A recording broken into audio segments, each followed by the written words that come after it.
الحمد لله نحمده ونستعينه ونستغفره ونؤمن به ونتوكل عليه ونعوذ بالله من شرور أنفسنا ومن سيئات أعمالنا من يهده الله فلا مضل له ومن يضلله فلا هادي له ونشهد أن لا إله إلا الله وحده لا شريك له ونشهد أن سيدنا ومولانا محمدا عبده ورسوله أما بعد أعوذ بالله من الشيطان الرجيم بسم الله الرحمن الرحيم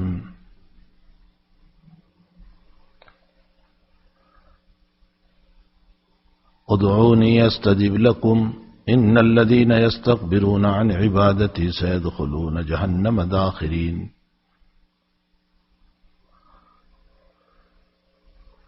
وقال النبي صلى الله تعالى عليه وسلم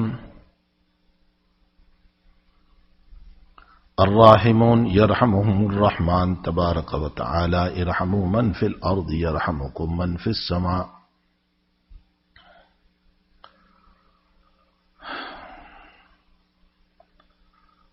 بزرگان محترم، معزز بھائیو، دوستو، عزیزو، پردانشین، ہماری گھروں پر بیٹھ کر سننے والی مائیں، بہنیں اور بیٹیاں،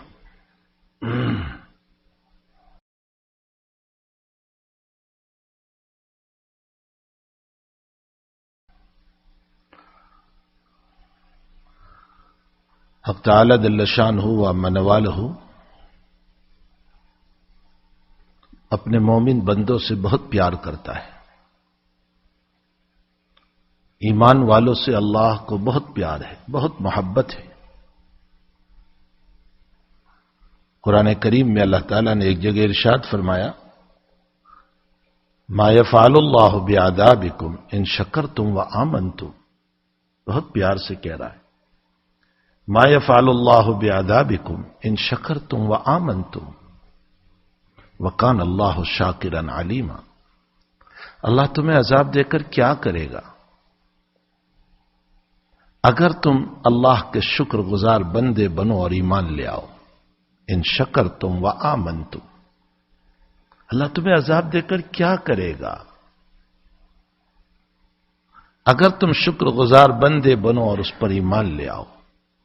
وکان اللہ شاکرا علیما، اور اللہ تمہارا شکر ادا کرے گا اور بڑا جاننے والا ہے.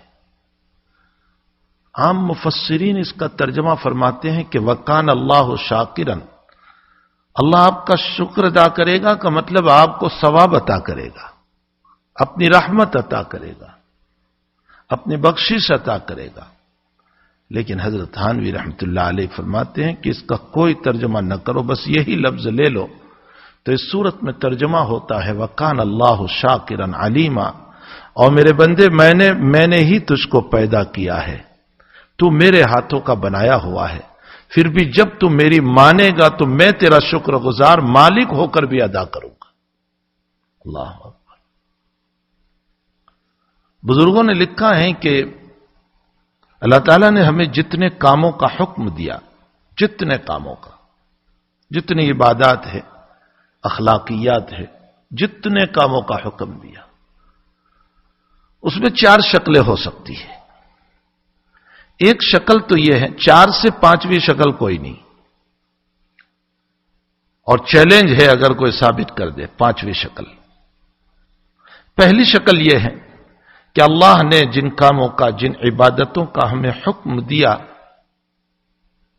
اس میں اللہ کا 100% فائدہ، یعنی اس کا فائدہ.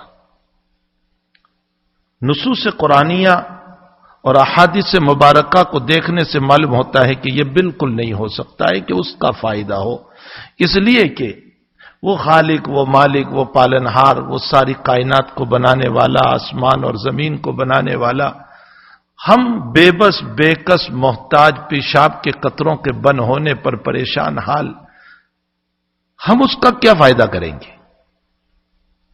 میری نماز سے اس کو کیا فائدہ ہوا؟ میرے روزے سے اس کو کیا فائدہ؟ میری زکات سے اس کو کیا فائدہ؟ ہاں، اگر یہ مسئلہ ہوتا کہ بندہ نماز پڑھتا ہے تو اس رب کی ربوبیت بڑھ جاتی ہے، تب تو ہم کہتے کہ اس کا فائدہ ہے۔ میرے روزے سے اس کی ربوبیت بڑھتی ہے تو اس کا فائدہ ہے۔ لیکن حقیقت یہ ہے کہ وہ تو حدیث میں اپنے پیغمبر کے ذریعے سے یوں کہلوا رہا ہے کہ ساری کائنات آدم سے لے کر قیامت تک کے انسان اور جنات سب کے سب ایک متقی دل والے بن جائیں تو بھی میری خدائیت میں کوئی زیادتی نہیں ہو سکتی، اور اگر سب کے سب ابلیس اور لعین اور شیطان اور مردود جیسے قلوب لے کر بیٹھ جائیں تو میری خدائیت میں کوئی کمی نہیں ہو سکتی، میں اپنی جگہ خدا ہوں، خدا رہوں گا۔ تو اس رب کا 100% فائدہ یہ غلط ہے۔ اچھا، کہیں ایسا ہو کہ اللہ تعالیٰ نے ہم کو جن کاموں کا حکم دیا، عبادتوں کا، معاملات کی صحت کا، اس میں 50-50% ہو کہ چلو 50 فائدہ اس کا 50 ہمارا، یہ بھی نہیں ہو سکتا ہے۔ ان اللہ لیس بظلام للعبید، اللہ اپنے بندوں پر ذرہ برابر ظلم نہیں کرتا، آدھا فائدہ بندے کو دے دے اور آدھا وہ لے لے، یہ نہیں ہو سکتا ہے۔ اچھا، تیسری شکل یہ بنا لو کہ اللہ کو کوئی فائدہ نہیں لیکن بندے کو بھی کوئی فائدہ نہیں۔ اس صورت میں جتنے کاموں کا ہم کو حکم دیا وہ عبث ہوا، وہ بیکار ہوا، وہ مذاق ہوئی، تو اس کا مطلب اللہ نے ہم کو نماز پڑھنے کا حکم دیا بیکار، جس کا کوئی فائدہ ہی نہیں، نہ اس کو فائدہ نہ ہم کو فائدہ۔ اس نے روزوں کا حکم دیا بیکار اور عبث، اس نے زکات اور حج کا حکم دیا بیکار اور عبث، کوئی فائدہ نہیں۔ یہ نہیں ہو سکتا ہے، اس لیے یہ تیسری شکل بھی نہیں ہو سکتی، تو لا محالہ اب چوتھی شکل متعین ہے کہ ان عبادتوں میں بندے ہی کا فائدہ ہے، اور 100% بندے کا فائدہ، 100% بندے کا فائدہ۔ انہی عبادات پر اللہ دنیا بھی آباد کرتا ہے، آخرت بھی آباد کرتا ہے۔ دنیا کا تو وجود ہی مومن کے اوپر ہے۔ حدیث شریف میں ہے کہ قیامت قائم نہیں ہوگی جب تک کہ زمین پر اللہ اللہ کرنے والے موجود ہوں۔ لا تقوم الساعة حتى يقال في الارض اللہ اللہ، جب تک اس زمین پر ایک مومن بھی باقی رہے گا وہاں تک قیامت قائم نہیں ہو سکتی ہے۔ اور اللہ اللہ کرنا یہ ایمان کی دلیل ہے، اس کا مطلب مومن کے ہوتے ہوئے قیامت نہیں آ سکتی۔ تو ایمان دنیا کی روح ہے، جیسے ہماری باڈی میں روح ہے، ایمان دنیا کی روح ہے، جب تک روح موجود ہے اللہ قیامت قائم نہیں کرے گا۔ ایمان کوئی معمولی چیز نہیں ہے جو اللہ تعالیٰ نے ہم کو عطا فرمائی ہے۔ ہم ساری زندگی پیشانی رگڑتے رہیں تو بھی اس رب کریم کا شکر ادا نہیں ہو سکتا ہے کہ اس نے ہمیں ایمان عطا فرمایا۔ وہ تو قیامت میں ہم کو پتہ چلے گا جب اللہ تعالیٰ فرمائیں گے وَامْتَازُوا الْيَوْمَ أَيُّهَا الْمُجْرِمُونَ، ہاں اس کا اعلان جب ہوگا وَامْتَازُوا الْيَوْمَ أَيُّهَا الْمُجْرِمُونَ، اے مجرموں الگ ہو جاؤ۔ اور پھر کوئی گزر نہیں بے ایمانوں کا پل صراط سے، کوئی گزر نہیں۔ پل صراط تو ایمان ہے، پل صراط جو ہے وہ تو ایمان ہے، دنیا کا ایمان، اللہ اس کو قیامت میں پل صراط کی شکل دینے والا ہے، تو اس پل صراط پر گزر اسی کا ہوگا جو دنیا میں ایمان والا ہوگا۔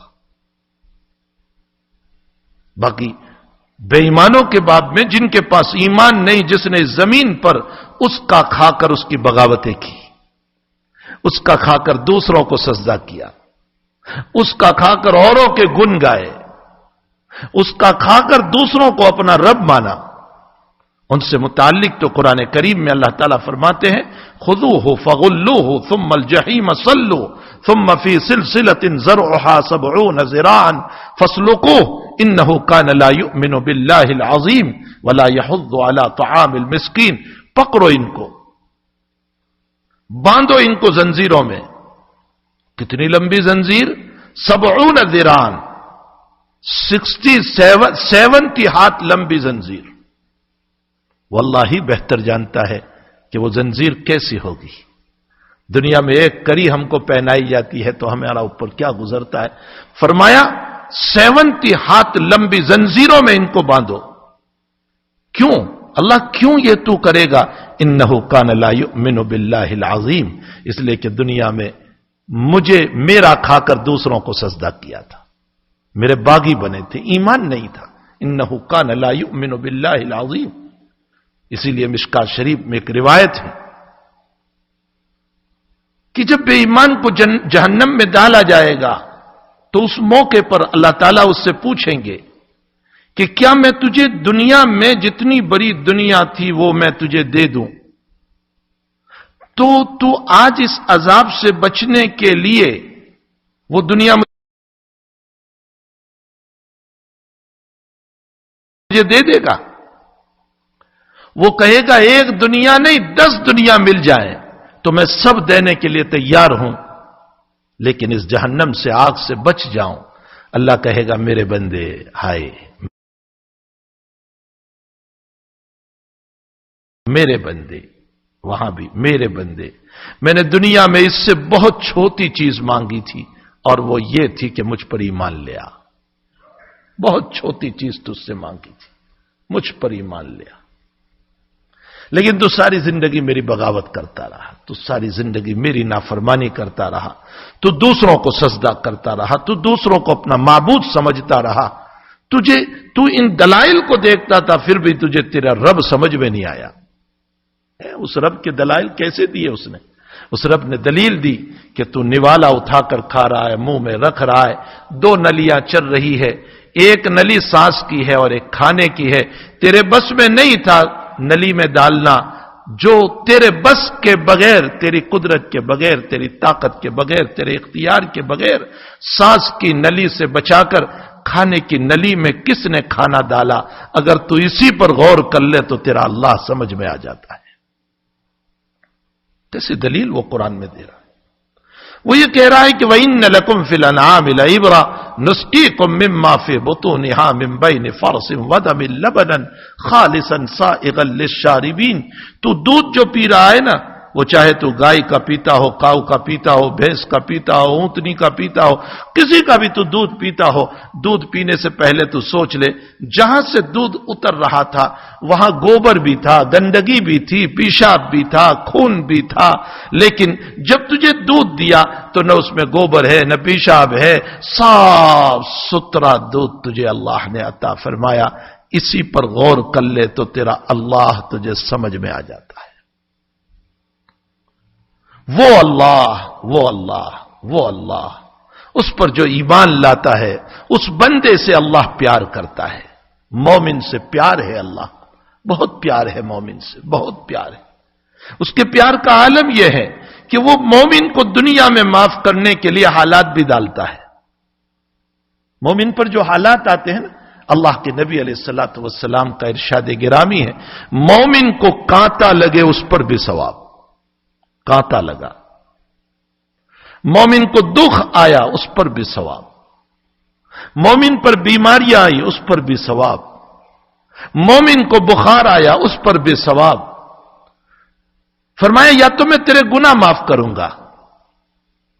روایت میں ہے کہ مومن کو جب بخار آتا ہے تو اس کے گناہ اس طرح جھڑتے ہیں جیسا کہ پتجھڑ کی موسم میں جو ابھی گزرا نا، ونٹر سے پہلے جو موسم گزرا جس میں درخت کے پتے گر جاتے ہیں. فرمایا کہ میرے بندے جب تجھے بخار میں دیتا ہوں تو تیرے گناہوں کو اس طرح صاف کر دیتا ہوں جیسے درختوں کے پتے گر جاتے ہیں. پیاری مثال دی نبی علیہ الصلوۃ والسلام. مومن ہر حال میں اللہ کے نزدیک پیارا ہے، بہت پیار ہے اس کو. ایک روایت میں ہے، مشکات شریف میں ہے کہ قیامت کے دن اللہ تعالیٰ مومنوں سے براہ راست بات کرے گا، سیدھا بات کرے گا. اے زید، اے بکر، اے خالد، اے فلاں، اے فلاں. اللہ براہ راست. اگر ہمارا میئر بات کر لے تو فوٹو لے کر ساری زندگی رکھتے ہیں کہ میئر سے ملاقات ہوئی تھی. اپنی اولاد کو وہ فوٹو دے کر جاتے ہیں کہ میئر سے ملاقات میری. حدیث شریف میں ہے کہ وہ مالک قیامت کے دن براہ راست بات کرے گا، ڈائریکٹ بات اپنے بندوں سے نام لے کر. اور یہ بات جنت میں جانے کے قریب ہوگی، جب جنت میں جانے کا فیصلہ ہوا ہوگا اس موقع پر. اور اس موقع پر رب کریم اس کو یوں کہے گا، میرے بندے تو نے فلاں وقت میں فلاں گناہ کیا تھا، فلاں وقت میں فلاں گناہ کیا تھا، فلاں وقت تو یہ بولا تھا، تو بندہ اس وقت کہے گا رب کریم کیا تو نے مجھ کو معاف نہیں کیا؟ یہ جنت کا فیصلہ تو نے مجھ کو دیا ہے، کیا تو نے مجھ کو معاف نہیں کیا؟ اللہ کہے گا میرے بندے یہ جنت کا دینا میرا معاف کرنا ہی تو ہے، لیکن ذرا میں تجھے یاد دلاتا ہوں کہ کہاں تیری زندگی اور کہاں میری جنت تجھے دے رہا ہوں۔ کیسا رحمان و رحیم، کتنا پیار ہے اس کو اس بندے سے، کتنا پیار ہے اس مومن سے۔ اور پھر اللہ کہے گا کہ اچھا جا، اب جو نعمتیں میں نے تیرے لیے تیار کر رکھی ہے تو اس میں چلا جا۔ اس جنت میں اللہ تعالیٰ اس بندے کو داخل کریں گے، اپنا دیدار اپنی زیارت سے اس کو مالا مال کریں گے، اپنی رویت نصیب فرمائیں گے۔ وجوہ یومئذ ناظرۃ الی ربھا ناظرہ، بہت سارے چہرے قیامت کے دن تر و تازہ ہو کر اپنے رب کو دیکھیں گے، ہاں اپنے رب کو دیکھیں گے۔ اور جو بے ایمان ہے ان کے باب میں نبی اکرم صلی اللہ علیہ وسلم نے فرمایا کہ اللہ تعالیٰ قیامت کے دن اس کو الٹا چلائے گا، سر پر چلائے گا، یوں چلیں گے، اوندھے چلیں گے، پاؤں پر، سر نیچے۔ صحابہ کرام کو تعجب ہوا، فرمایا یا رسول اللہ صلی اللہ علیہ وسلم کیا پاؤں سر پر بھی چل سکتے ہیں؟ فرمایا یہ بھی تو ہڈی اور گوشت ہے، یہ بھی تو ہڈی اور گوشت ہے، جس رب نے اس میں چلنے کی طاقت رکھی ہے وہ کھینچ کر یہاں رکھ دے گا، اس کو قدرت ہے۔ اور اس کی مثالیں ہیں دنیا میں، وہی گوشت، وہی زبان، وہی دانت، وہی منہ، سب کچھ ہے، لیکن جب وہ نہیں چاہتا اور لقوہ ہو جاتا ہے، بدن شل ہو جاتا ہے، بولتی زبان بند ہو جاتی ہے۔ وہی زبان ہے، سب کچھ ہے، کس نے لے لی بولنے کی طاقت؟ کس نے لے لی؟ اسی لیے حدیث شریف میں فرمایا تم خوشیوں میں رب کو یاد کر لو، وہ غمیوں میں تمہیں یاد کرے گا۔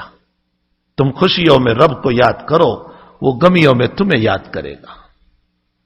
تو میرے بھائیوں، اس کو اپنے مومن بندوں سے بڑا پیار ہے۔ دنیا میں مصائب دے کر اللہ معاف کرتا ہے، نہیں تو سکرات دے کر معاف کرتا ہے، نہیں تو قبر کا تھوڑا سا عذاب دے کر معاف کرتا ہے، تاکہ میرا بندہ قیامت میں صاف ستھرا ہو کر آئے اور چھوٹے موٹے تھوڑے بہت گناہ ہو اس کو میں صاف کر دوں، اسے میں معاف کر دوں۔ حشر کے جو گرمی ہے، حرارت ہے، وہ تیز ہوا ہے، اس کے ذریعے سے میں اس کو معاف کر دوں۔ اگر بہت ہو گیا تو پھر اخیر میں جہنم کا فیصلہ ہے، ورنہ اللہ کہتا ہے میں تجھے صاف کر کے معاف کر کے جنت میں بھیج دوں گا۔ روایت میں حضور پاک صلی اللہ علیہ وسلم فرماتے ہیں میں جہنم سے نکلنے والے آخری جنتی کو جانتا ہوں۔ ہاں اللہ کے نبی فرماتے ہیں میں مومن کا پیار بتا رہا ہوں کہ اللہ مومن سے کتنا پیار کرتا ہے۔ سب سے اخیر میں جہنم سے جو نکلے گا، اللہ کے نبی فرماتے ہیں کہ میں جانتا ہوں ان سے۔ اور پھر نبی نے واقعہ بیان فرمایا کہ وہ جہنم سے اللہ اس کو نکالے گا، اس کا منہ جہنم کی طرف ہوگا، وہ تیز ہوا اور بھاپ اور حرارت اور گرمی لگے گی، وہ اللہ سے کہے گا اللہ میرا منہ ذرا سا دوسری طرف کر دے تاکہ گرمی سے بچ جاؤں۔ اللہ ایک درخت نکالے گا، اللہ ہی نکالے گا، لے جانے کا بہانہ ہے۔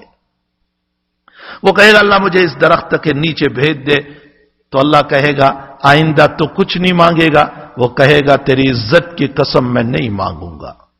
کہا اچھا چل میں تجھے لے چلتا ہوں۔ درخت کے نیچے لے گئے، اس نے آرام کیا، پھر اللہ ایک درخت آگے نکالے گا، پھر اللہ سے کہے گا اللہ وہاں پہنچا دے مجھے۔ اللہ کہے گا ابن آدم کی اولاد تو بار بار وعدہ کر کے توڑ دیتا ہے، تو نے ابھی کہا تھا کہ میں نہیں مانگوں گا اور پھر تو مانگ رہا ہے میرے پاس۔ لیکن اللہ ساتھ ساتھ یہ بھی کہہ رہا ہے میں میرے بندے کی مجبوری کو جانتا ہوں کہ اس کو جنت میں جانا ہے، اس لیے میں اس کو آگے بھیجوں گا اور میں کہوں گا اب نہیں مانگے گا، تیری عزت کی قسم نہیں مانگوں گا۔ اللہ اس سے جب وہ وہاں پہنچے گا تو پھر اور ایک درخت اللہ نکالے گا، پھر اللہ سے تھوڑی دیر کے بعد کہے گا اللہ مجھے وہاں پہنچا دینا۔ حق تعالی اس کو وہاں پہنچائیں گی۔ جب وہاں پہنچے گا تو پھر جنت نظر آئے گی اس کو، تو اللہ سے کہے گا اللہ وہاں پہنچا دینا دروازے پر۔ اللہ کہے گا اے آدم کی اولاد تو عجیب ہے، بار بار وعدے کر کے وعدہ توڑ دیتا ہے، اچھا چل میں تجھے لے چلتا ہوں۔ جب جنت کے دروازے پر پہنچے گا اور اندر کی آواز اور اندر کی خوشیوں کو سنے گا تو کہے گا اللہ اندر ہی پہنچا دے۔ روایت میں ہے عبداللہ ابن مسعود فرماتے ہیں، ہنستے ہوئے اس حدیث کو بیان کرتے ہیں اور فرمایا، اور میرے شاگردوں، میرے اسٹوڈنٹ، تم مجھے پوچھتے نہیں کہ میں کیوں ہنس رہا ہوں؟ فرمایا، حضرت کیوں ہنس رہے ہیں آپ؟ فرمایا، میرا نبی بیان کرتے ہوئے ہنستا ہے اس کو۔ اور پھر فرمایا، ہمارے نبی سے ہم نے پوچھا تھا تو اللہ کے نبی علیہ السلام نے فرمایا، میرا اللہ ہنستے ہوئے بیان کر رہا ہے۔ اللہ اپنے مومن بندوں سے بہت پیار کرتا ہے، بہت پیار ہے اس کو، ایمان والوں سے پیار ہے۔ اس کی مثال ایسی ہے کہ تھوڑے بہت حالات کا مسئلہ جو ہوا کرتا ہے، وہ تو بچہ جب شرارت کرتا ہے، بات دو تھپڑ مار دیتا ہے، یہ دشمنی نہیں ہے، یہ تھوڑی سی تنبیہ ہے۔ اللہ مومنوں پر حالات جو ڈالتا ہے، یہ دشمنی نہیں ہے، تنبیہ ہے، یہ تنبیہ ہے۔ کاش کہ مومن سمجھ لے اور اپنے ایمان کی قدر کرنے والا بنے، ایمان کی قدر کرنے والا بنے۔ پھر اس ایمان کے تقاضے ہیں، ایمان کچھ تقاضے کرتا ہے۔ جب ایمان آتا ہے نا تو ایمان اپنے تقاضوں کو لے کر آتا ہے۔ کیا تقاضے؟ ایمان کہتا ہے کہ ظاہر سی بات ہے، دنیا میں میری گاڑی ہے، گاڑی کے تقاضے ہیں۔ اگر میں گاڑی کو ریپیئرنگ نہ کراؤں، گاڑی کی سروس نہ کراؤں، گاڑی کو نہ دھوؤں تو کچھ وقت میں گاڑی فیل ہو جائے گی، ختم ہو جائے گی۔ وہ گاڑی کے تقاضے ہیں۔ ایک میرا مکان ہے تو مکان کے تقاضے ہیں۔ اگر میں صفائی نہ کروں، اگر اس کے اندر سے جھاڑو نہ دوں، اگر کچرا صاف نہ کروں، کچھ وقت کے بعد مکان برباد ہو جائے گا۔ ہر چیز کا ایک تقاضا ہوتا ہے، جو چیز ہے وہ تقاضا کرتی ہے۔ ایمان بھی اپنا تقاضا کرتا ہے کہ اے ایمان والو، جب تم ایمان لے آئے میرے کچھ تقاضوں کو پورا کر لو، پھر دیکھو کہ اللہ کی رحمت کیسے آتی ہے۔ وہ ایمان کے تقاضے اللہ کی عبادتیں ہیں، وہ ایمان کے تقاضے صحیح معاملات ہیں، وہ ایمان کے تقاضے اپنی معاشرتی زندگی، اپنی گھریلو زندگی، اپنے بیوی بچوں کے مسائل صحیح طور پر گزارنا ہے۔ اور وہ ایمان کے تقاضے چوتھے نمبر کے اوپر اخلاقیات ہے۔ یہ چار ہے۔ ایک ایمان کا تقاضا عبادت ہے، ایک ایمان کا تقاضا معاملات ہے، ہم فراڈ نہ کریں، ہم دھوکہ نہ دیں، ہم قرض لے کر پیسے نہ کھا جائیں، ہم رشوت نہ کھائیں، ہم سود نہ کھائیں، ہم غلط کام کر کے پیسے نہ دبائیں، ہم اپنی بہن اور بھائی کا میراث نہ دے کر حرام کا مال نہ کھائیں۔ یاد رکھیں، یہ بہت بڑا حرام کا مسئلہ ہے۔ جو اپنے بھائی اور بہن کا میراث نہیں دیتا وہ حرام کے پیسوں کو لے رہا ہے، اور پھر وہ حرام کا مسئلہ ہے کہ جو حق اللہ نے دیا تھا میں اس کو دبا رہا ہوں۔ یہ تو اللہ کا حق تھا جو اللہ نے دیا تھا، لیکن میں آج اس کو دبا رہا ہوں۔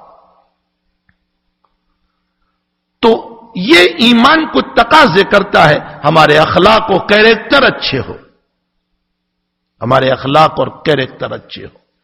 اسلام اخلاق سے پھیلا، اسلام نبوی اخلاق سے پھیلا، اسلام صحابہ کے اخلاق سے پھیلا۔ وہ جہاں گئے نسبت تھی تجارت کی، لیکن تھے ان کے پاس اخلاق، ان کے پاس اخلاق تھے۔ بے شمار واقعات ملتے ہیں صحابہ کرام کے وہ اخلاق کے کہ جس پر ہزاروں کو ایمان نصیب ہو گیا، ہزاروں کو ایمان نصیب ہو۔ اخلاقی زندگی سے ہم بہت کورے ہیں۔ ایک موٹی سی مثال دوں، مجھے آج کسی نے سنایا، آج ابھی میں آپ کو 2 گھنٹہ پہلے بات کر رہا ہوں، مجھے کسی نے سنایا کہ ایئرپورٹ جو ایک عبادت خانہ تھا، اس عبادت کے اندر کسی نے قرآن شریف کو ادھر ادھر ڈال دیا، فوراً آپ کی حکومت کھڑی ہوئی اور آپ کے پرائم منسٹر نے مسلمانوں کے جو ادب اور احترام کے سلسلے میں بیان دیا۔ میں نے تو وہ نہیں پڑھا، لیکن جو سنانے والے انہوں نے مجھ کو سنایا کہ ادب و احترام اور مسلمانوں کے اخلاقیات، اور مسلمانوں کے باب میں یہ کہا کہ ہر فیلڈ میں مسلمان لوگوں کا تعاون کرنے والا، نصرت کرنے والا، مدد کرنے والا، یہ ٹیچنگ میں امانت کرنے والا، یہ فراڈ کرنے والا نہیں ہے۔ بھلا جب ایک آدمی اتنے ملک کا پرائم منسٹر ہے اور وہ ایک مسلمان کے اخلاقیات کو بیان کرتا ہے، آپ یہ سمجھیے کہ ہم واقعتاً ایسے اخلاق والے ہو جائیں تو انشاءاللہ یہ ملک ایمان سے بھر جائے گا۔ شرط یہ ہے کہ ہمارے اندر اخلاق ہو۔ آج ہم نے اپنے بڑوں کا ادب چھوڑا، آج ہم نے اپنے چھوٹوں کے ساتھ شفقت کا معاملہ چھوڑا، آج ہمارے سینے کینوں سے بھرے ہوئے ہیں، آج ہمارا دل حسد سے بھرا ہوا ہے، ہم زبانی مسکراہٹ رکھتے ہیں، دل اندر سے کالا ہو چکا ہے۔ ہم ظاہر میں ہنستے ہیں، ملتے ہیں، مصافحہ کرتے ہیں، معانقہ کرتے ہیں، لیکن اندر بہت کالا ہو چکا ہے، بہت کالا ہو چکا ہے۔ میرے بھائیوں، ہمیں اپنے اندر کو صاف کرنے کی بہت ضرورت ہے۔ یہ باڈی تو کل کو قبر میں جا کر کے ختم ہو جائے گی، جو کچھ ہے وہ اندر کی مایا ہے۔ اگر میں نے اور آپ نے اپنے اندر کی مایا کو نہیں بنایا اور نہیں سجایا اور اللہ کے لائق نہیں بنایا تو میری روح اور آپ کی روح وہ اللہ کے دربار میں حاضر ہونے کے لائق نہیں بنے گی۔ پھر کہیں ایسا نہیں ہوگا کہ میری روح جب آسمانوں کی طرف چلے اور اللہ کہہ دے لوٹا دو اس کو، میں اس کو دیکھنا بھی نہیں چاہتا اور ڈالو اس کو سافلین کے اندر، میں اس کو دیکھنا نہیں چاہتا۔ اللہ حفاظت فرمائے، پھر کائنات کا بڑے سے بڑا ہم کو بچا نہیں سکتا ہے، کوئی بچا نہیں سکتا۔ ہمیں چاہیے کہ اپنی زندگی کو اللہ کی اطاعت والی، فرمانبرداری والی، عبادتوں والی، اخلاقیات والی معاشرتی زندگی ہماری گھریلو صحیح ہو اور معاملات بھی ہمارے صحیح ہو، ایک شاندار ایمان ہمارے پاس ہو، ایک بہترین ایمان ہمارے پاس ہو۔ ہم جب بولے تو ہماری زبان سے بجائے کسی کے دل کو ٹھیس پہنچانے والی باتوں کے ہمارا دل ٹوٹے ہوئے دلوں کو جوڑنے والا ہو، پیار اور محبت کرنے والی باتیں ہم کرنے والے ہوں۔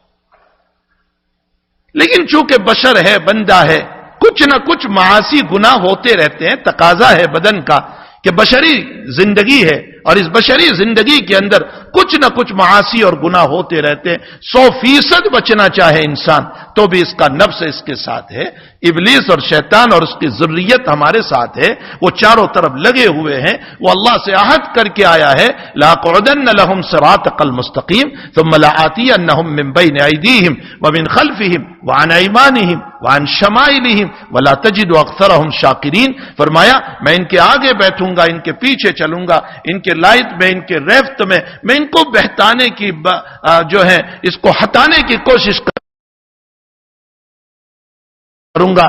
اور سب سے بڑی بات جو اس نے کہی ہے نا، وَلَا تَجِدُ أَكْثَرَهُمْ شَاكِرِينَ، فرمایا اے اللہ میں ان کو اتنا غلط راستے پر لے چلوں گا کہ ان میں سے اکثر کو تیرا ناشکرا بنا دوں گا، ناشکرا بنا دوں گا۔ آج ہمارا حال یہی ہے ناشکریوں کا۔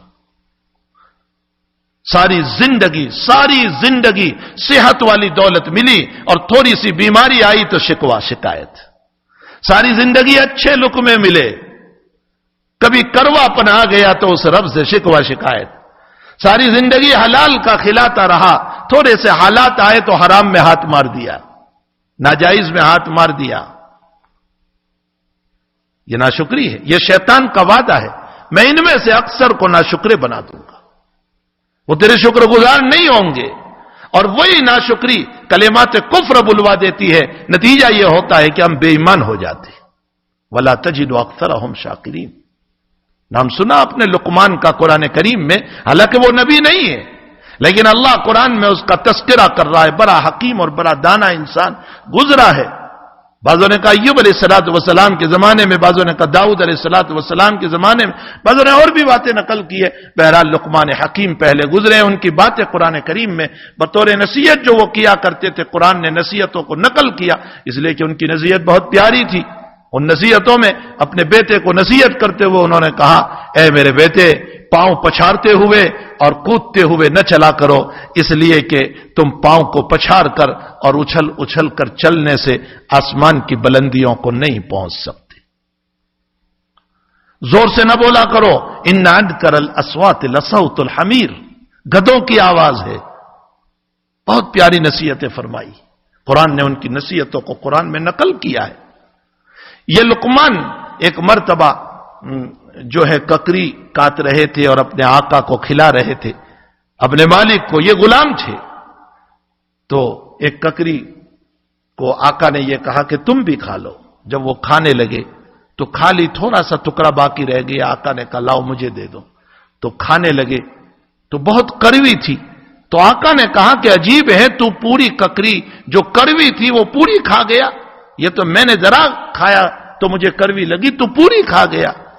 تو لقمان کا جواب ہے ساری زندگی آپ کے ہاتھوں سے میٹھا ملا ہے، ذرا سا کروا مل جائے تو میں کیسے شکایت کروں؟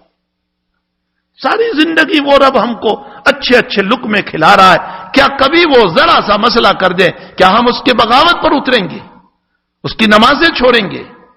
اس کے معاملات کو غلط کر دیں گے؟ غلط زندگی پر چلے جائیں گے؟ تو بہرحال بشر ہے، بشری تقاضے پر کچھ نہ کچھ باتیں ہو جاتی ہے، کوئی گناہ ہو جاتا ہے تو حق تعالی جل شانہ نے بہانے کے طور پر کچھ راتیں رکھی اور فرمایا ان راتوں میں، ویسے تو روزانہ ہی اللہ تعالیٰ رات کے آخری پہر میں پہلے آسمان پر آ جاتا ہے، بخاری شریف کی روایت ہے کہ پہلے آسمان پر روزانہ آتا ہے، وہ روزانہ آخری پہر میں آ جاتا ہے جب تہجد کا وقت ہوتا ہے اور کہتا ہے حل میں مستغفر، ہے کوئی مغفرت کا مانگنے والا میں اسے معاف کر دوں، ہے کوئی عافیت کا مانگنے والا میں دے دوں، ہے کوئی جو ہے رزق کا مانگنے والا حلال روزی دے دوں، ہے کوئی عزت کا طلبگار میں اسے عطا کر دوں۔ ہر رات آتا ہے، لیکن کچھ راتیں ایسی رکھی اس نے جس میں خاص طور پر اس کی رحمتیں اور بھی زیادہ متوجہ ہوتی ہے۔ انہی راتوں میں ایک شب برات ہے، انہی راتوں میں شب قدر ہے، انہی راتوں میں رمضان کی راتیں ہیں، انہی راتوں میں عید کی رات ہے، انہی راتوں میں عرفہ کی رات ہے۔ یہ کچھ راتیں وہ رکھی ہے جن راتوں کے اندر حق تعالی کی طرف سے اور عنایات اور خصوصی نعمتیں ملتی ہیں۔ اگرچہ شب برات کے باب میں جتنی روایات آئی ہیں ان پر تھوڑا سا کلام ہے، ضعیف درجے کی روایات ہے، لیکن حضرات اکابر فرماتے ہیں کہ جب ساری روایات کو جمع کر دیتے ہیں تو وہ درجے حسن پر پہنچ جاتی ہے، اس لیے اس کا بالکل انکار نہیں ہو سکتا، اس کا انکار نہیں ہو سکتا۔ اور پھر صحابہ کے زمانے میں اس کی عبادت ثابت، تابعین کے زمانے میں اس کی عبادت ثابت، تابعین کے زمانے میں اس کی عبادت ثابت ہے، تو گویا خیر القرون کے اندر حضرات صحابہ و تابعین و تابعین بہرحال اپنی جگہ جس طرح بھی وہ عبادت کرتے تھے شب برات میں عبادت کرنا ثابت ہے، اس لیے اس کا بالکل انکار نہیں کیا جا سکتا۔ ہاں یہ ضرور ہے کہ اس میں کوئی خاص طریقہ نبی کریم صلی اللہ علیہ وسلم سے نہیں ہے کہ کس طرح عبادت کرے، کیا عبادت کرے، کوئی طریقہ اس میں نہیں۔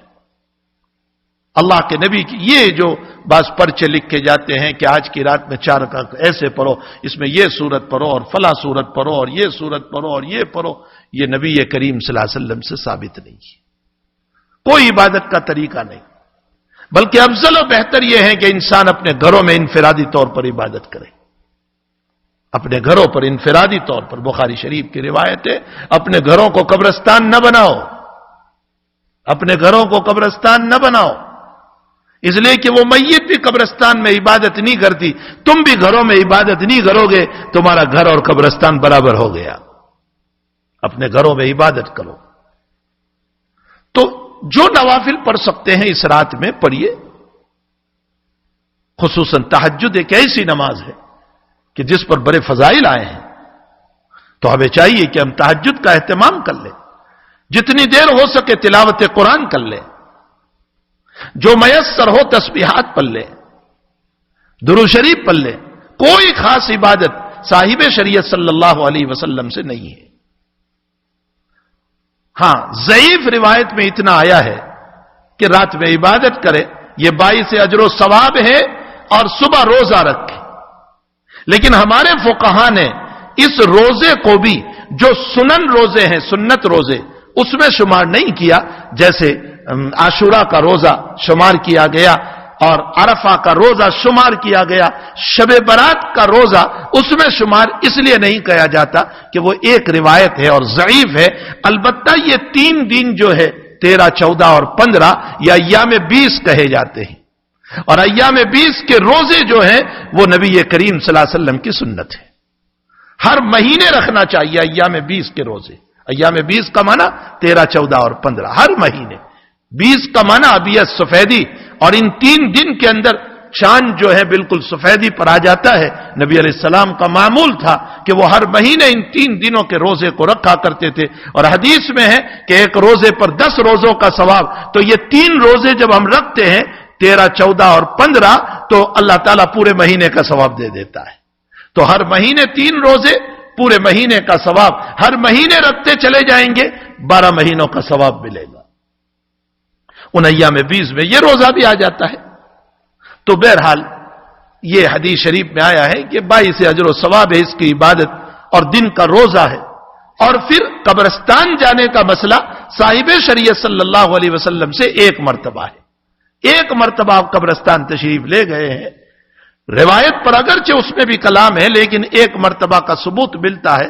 علماء نے اسی سے لکھا کہ ہر شب برات پر قبرستان جانے کو لازم نہ کرے اپنے اوپر, اس لیے کہ غیر لازم کو لازم کر لینا بدعت ہوا کرتا ہے. جو چیز صاحب شریعت نے لازم نہیں کی اس کو ہم اپنے اوپر لازم کر لیں, یہ بدعت ہوا کرتا ہے. اس لیے لازمی طور پر اپنے اوپر نہ کریں, کبھی جائیں کبھی نہ جائیں, کبھی اور دنوں میں جایا کریں. ویسے بھی قبرستان جانا تو باعث عبرت ہے. ہفتے میں 1 مرتبہ کم سے کم ہمیں قبرستان جانا چاہیے. نبی اکرم صلی اللہ تعالی علیہ وسلم فرماتے ہیں اذکروا ذکر ہادم اللذات یعنی الموت. فرمایا کہ لذتوں کو توڑنے والی چیزوں کو تم یاد کرو. پوچھا کیا چیز لذتوں کو توڑ دیتی ہے؟ فرمایا موت لذتوں کو توڑ دیتی ہے. اب کیسے؟ فرمایا ایک تو یہ ہے کہ موت کا استحضار ہو, اور بعض علماء نے لکھا ہے کہ قبرستان جایا کرو تاکہ تھوڑا سا استحضار ہو جائے دماغ میں کہ مجھے بھی یہی آنا ہے, یہ میری آخری منزل ہے, اور نہ معلوم میرا نام کب آ جائے. ویسے بعض روایتوں سے یہ ملتا ہے کہ بعض مفسرین نے یہ لکھا ہے کہ شب برات میں جو ہے فیصلے ہوتے ہیں.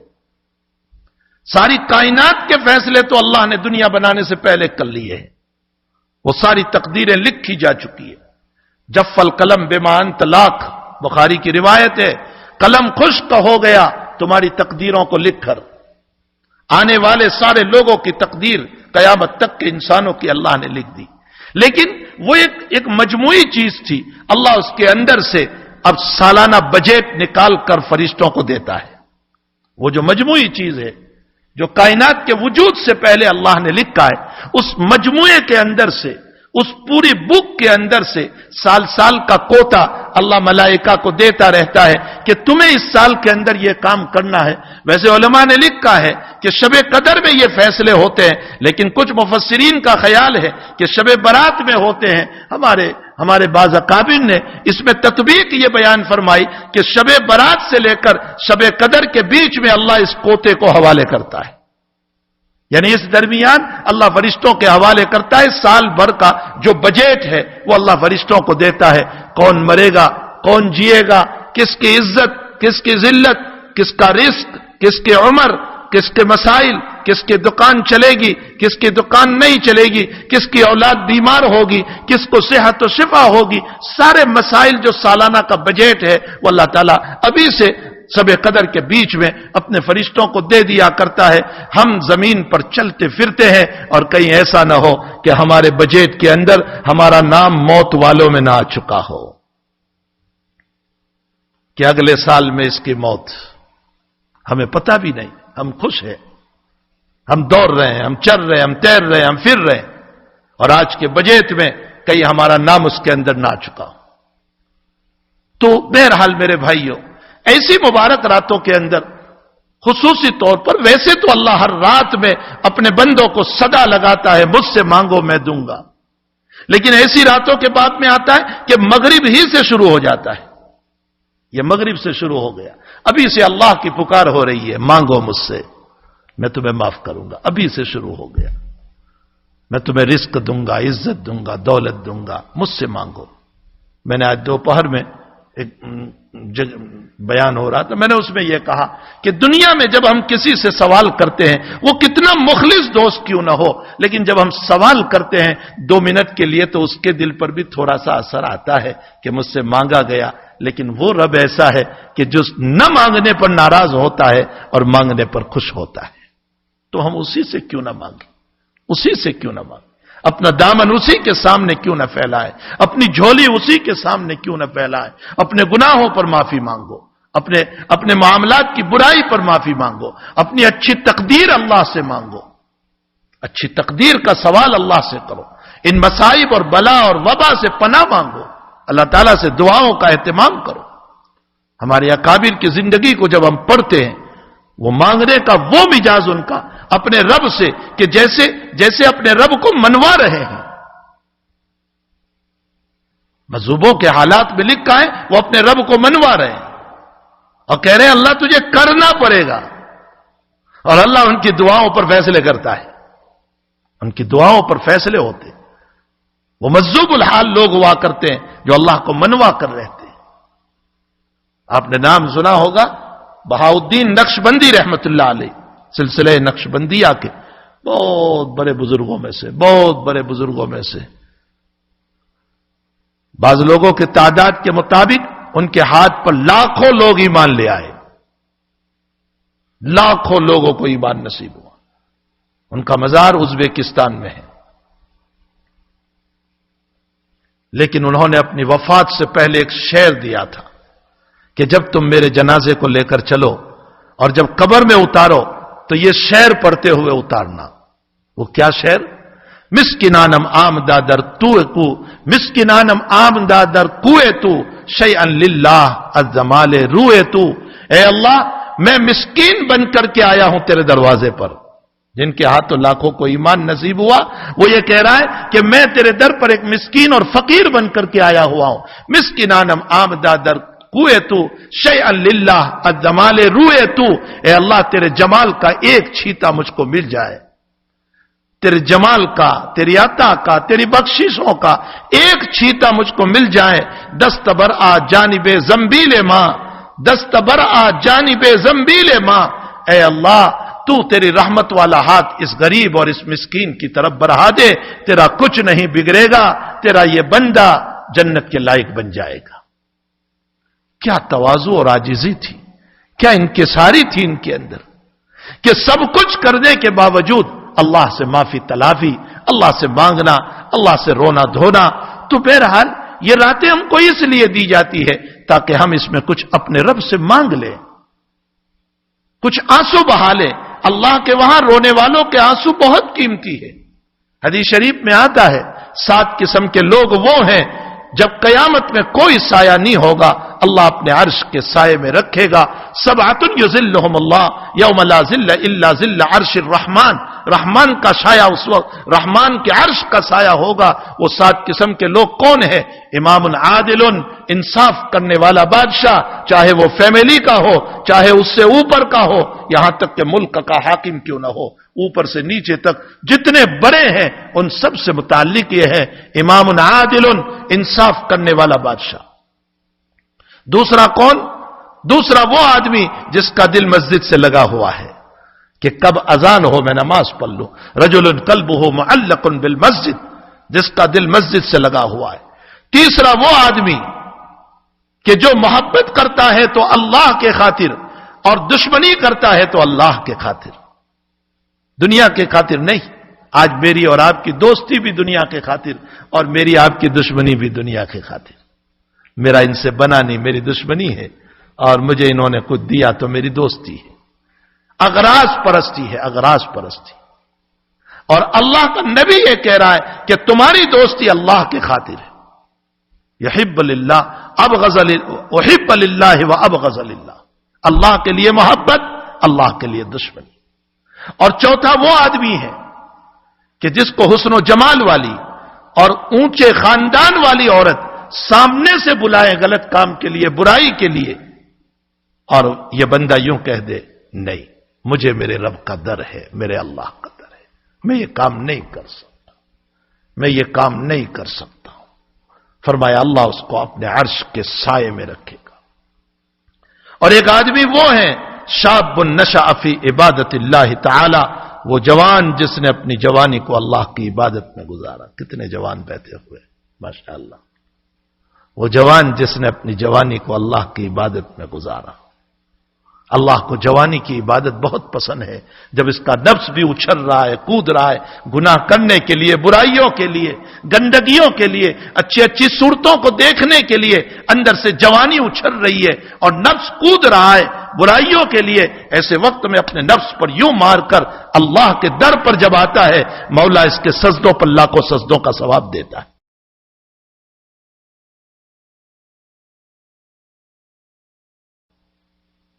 شاب نشأ فی عبادت اللہ تعالی، وہ جوان جس کی جوانی اللہ کی عبادت میں گزری۔ میں کوئی من گھڑت کہانی نہیں سنا رہا ہوں، میں بخاری اور مسلم کے صحیح ترین روایت سنا رہا ہوں جو حضور پاک صلی اللہ علیہ وسلم کا فرمان ہے۔ اور فرمایا ایک وہ آدمی کہ جو تنہائی میں بیٹھا اور اپنے گناہوں کو یاد کیا، ففاضت عیناہ خالیا، اس کے آنکھوں سے آنسو بہ پڑے۔ اے اللہ تیری نعمتیں کتنی ہیں اور میں باغی کیسا ہوں، تیرے سانس پر، رزق پر، کھانے پر، پینے پر میں جی رہا ہوں اور تیرا ہی کھا کر میں گندگیوں میں پڑا ہوا ہوں۔ ففاضت عیناہ، گناہ یاد آ گئے، رو پڑا ہوں۔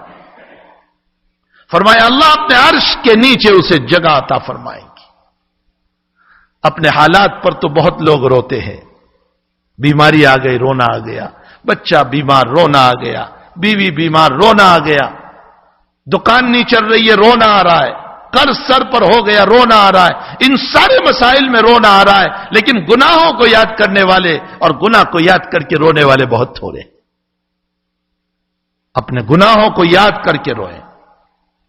علماء نے تو یہاں تک لکھا ہے کہ نماز کے اندر اگر جنت اور جہنم کی آیات پڑھی گئی اور تم نے سنی ان آیات کو اور ان آیات پر تمہیں رونا آ گیا اور آواز بھی نکل گئی، حالانکہ آواز نکلنے سے نماز ٹوٹ جاتی ہے، لیکن جنت اور جہنم کے تذکروں پر رونے سے چاہے آواز نکل جائے نماز نہیں ٹوٹتی، اسے نماز نہیں ٹوٹتی ہے، چونکہ وہ آخرت کے لیے رونا ہے، وہ اللہ کے لیے رونا ہے۔ اب انداز لگائے اللہ کو رونا بہت پسند ہے، اسی لیے ہمارے اکابر مثال دیتے ہیں کہ کوئی چیز ہمارے وہاں نہیں بنتی اور دوسرے ملک سے آتی ہے تو اس کی بڑی قدر ہوتی ہے۔ فرمایا اللہ کے وہاں سب کچھ ہے، عزت بھی ہے، سب کچھ ہے، لیکن اللہ کے وہاں ذلتی عاجزی نہیں ہے۔ وہ ذلتی کیوں کرے گا؟ وہ کیوں ذلتی کرے گا؟ وہ تو رب کریم ہے، تو اس کے وہاں ذلتی نہیں۔ جب ذلتی اور آنسو یہاں سے جاتے ہیں تو حدیث میں ہے اللہ اپنے ملائکہ کو کہتے ہیں یہ میرے بندے کے آنسو کو جمع کر لو، یہ اتنے قیمتی ہے کہ میں اس سے جہنم کی آگ بجھا سکتا ہوں جو سمندروں سے نہیں بجھتی۔ تو رونے کا مزاج بناؤ، اللہ سے محبت کا مزاج بناؤ۔ دنیا سے بہت محبتیں کر لی، ذرا اس رب سے بھی تو محبت کرو۔ ہمارے شاہ وسیع اللہ صاحب رحمۃ اللہ علیہ فرمایا کرتے تھے دنیا کو بہت آزما لیا، ذرا اسے بھی تو آزماؤ، ذرا اس کو بھی تو آزماؤ، اس سے بھی تو محبت کر کے دیکھو۔ حدیث میں آتا ہے جن میں 3 عادتیں ہیں اللہ تعالیٰ اس کو ایمان کی حلاوت نصیب فرماتے ہیں، ایمان کی لذت، ایمان کی چاشنی نصیب فرماتے۔ ایک وہ جو اللہ اس کے رسول سے سب سے زیادہ محبت کرنے والا ہو، بیوی سے، بچوں سے، دولت سے، مکان سے، جائیداد سے محبت کرو، کوئی نہ نہیں کہتا، محبت ہے کرنی چاہیے، لیکن ان سے زیادہ محبت اللہ اس کے رسول سے، احب الیہ مما سواہما، سب سے زیادہ محبت اس سے ہو، سب سے محبت کرو، زیادہ محبت اس سے ہو۔ اور دوسرا وہ انسان کہ جو اللہ کے خاطر دوستی اور اللہ کے خاطر دشمنی رکھے، اور تیسرا وہ انسان جو کفر میں جانے کو ایسا ناپسند کرے جیسے آگ میں گرنے کو ناپسند کرتا ہے۔ جس انسان میں یہ خصلتیں پائی جاتی ہے اللہ کہتا ہے میں اس کو ایمان کی حلاوت عطا کر دوں گا، ایمان کی چاشنی عطا کر دوں گا، ایمان کی لذت عطا کر دوں گا۔ میرے بھائیوں، میں نے آج بھی بخاری شریف کا ایک واقعہ بیان میں سنایا تھا کہ وہ ستون حنانہ اور وہ درخت جس کا سہارا لے کر نبی علیہ السلام خطبہ دیا کرتے تھے، اور جب ممبر بن گیا اور نبی ممبر پر تشریف لے گئے، وہ درخت کا تنا اور وہ ستون وہاں تھا جس کا سہارا دے کر حضرت جو ہے خطبہ دیتے تھے، وہ رونے لگا اور ایسا رویا کہ اس کی آواز صحابہ نے سنی۔ حضرت اترے، اپنے سینے سے اس کو لگایا اور اس کو چپ کیا، اس کو تھپکیاں دی جیسے بچوں کو تھپکیاں دے کر چپ کرتے، اس کو خاموش کیا اور اس سے کہا اگر تو چاہے پھر میں تجھے لگا دوں کسی باغ میں، پھر ہرا بھرا ہو جائے، تجھ پر کھجور آ جائیں، لوگ کھاتے ہو جائیں، اور اگر تو چاہے تو میں تیرے لیے دعا کر دوں، اللہ تجھے جنت میں پھر لگا دے گا، تاکہ تیرے پھلوں کو اللہ والے کھائیں گے، اولیاء اللہ اور انبیاء کھائیں گے، تیری جو چاہت ہو۔ اور پھر حضرت نے یہ بول کر کے اپنے کان لگائے۔ قاضی یاد رحمت اللہ علیہ نے شفا میں لکھا ہے کہ یوں کان لگائے نبی علیہ السلام نے کہ یہ کیا جواب دیتا ہے۔ درخت کے تنے نے اندر سے روتے ہوئے جواب دیا، مجھے دنیا میں نہ لگاؤ، مجھے تو جنت ہی کا بسیرا کر لو، تاکہ میں جنت میں ہمیشہ رہنے والا بن جاؤں، اور اللہ والے میرے پھلوں کو کھانے والے بنے۔ حضرات علماء نے اور قاضی یاز نے خود لکھا ہے اس روایت کے اوپر کہ ایک بے جان تنا جس میں روح نہیں ہے وہ عشق کے نبی میں رو رہا ہے۔ جدائی کے اوپر ہم کیسے عاشق ہیں اپنے نبی کے کہ ہمیں شریعت پر کبھی رونا ہی نہیں آتا، کبھی رونا نہیں آتا، ہماری آنکھوں سے آنسو ہی نہیں بہتے، ہمارے دل پتھر سے زیادہ سخت ہو چکے، ہمارے آنسو ختم ہو گئے۔ اللہ کے سامنے رونے والے بنے، گر گرانے والے بنے، اپنا مزاج رونے کا بنائے۔ حق تعالی جل شانہ ایسی مبارک راتوں کے اندر ہماری مغفرت فرما دے۔ اللہ اپنے خصوصی عنایت و رحمتوں سے اللہ ہم سب کو مالا مال فرمائے، اور جو کچھ ہمارے قصور ہو اللہ اسے معاف فرما دے۔ البتہ روایتوں میں ہے کہ چند لوگوں کے گناہ چند لوگوں کی توبہ ایسی مبارک راتوں میں قبول نہیں ہوتی، اس میں سے ایک والدین کو ستانے والا۔ یہ کیا شب قدر میں بھی نہیں، رمضان میں بھی نہیں، اس کی توبہ قبول نہیں ہوتی۔